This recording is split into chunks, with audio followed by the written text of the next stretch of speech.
Bánovské hádzanárky si zimnú prestávku spríjemnili tradičným domácim turnajom o pohár primátora mesta, no na 18. január a jeho jubilejnú 30. kapitolu nebudú spomínať v dobrom.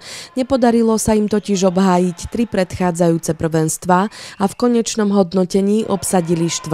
pozíciu. Dobrou správou je, že zistili svoju aktuálnu výkonnosť pred blížiacou sa druhou polovicou sezóny.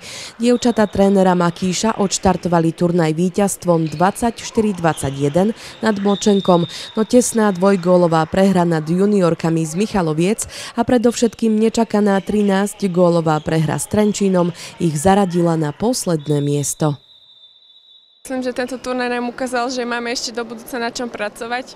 Mali sme dosť kolísavé výkony, keďže s Michalovcami myslím, že sme ukázali, že vieme zahrať aj lepší výkon, ale posledný zápas s Trenčínom bohužiaľ asi už bol nad naše sily. Takže máme na čom pracovať na obrane aj na útoku, premeniať šance. 4. miesto nie je dobrou vizitkou. Dojem na dobre obsadenom turnaji nám pokazil zápas proti Trenčínu. Ak by družina trénera Makíša v derby stretnutí aspoň remizovala, obsadila by 2. miesto. Na dosiahnutie 3. pozície jej proti AS stačila prehra najviac o 6 gólov. Víťazkami turnaja sa stali juniorky Michaloviec, ktoré sa hneď pri svojej premiére tešili z triumfu. Druhý skončil Močenok, tretí Trenčín. 3 kvalitné stretnutia boli pre naše dievčatá vhodnou generálkou pred blížiacou sa druhou polovicou sezóny. V tej prvej sme úvodné 4 stretnutia vyhrali a následných 5 prehrali. Určite by som bola radšej, myslím, že hovorím za všetky, že budeme určite radšej, keď vyhráme viacej zápasov.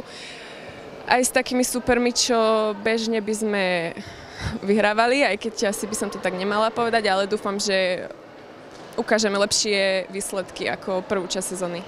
Za lepšími výsledkami dokáže naše dievčatá potiahnuť svedomitá príprava. Uvedomuje si to aj Jela Líšková, ktorej honor najlepšej hráčky turnaja odovzdal ex-primátor Bánoviec Jan Turčan.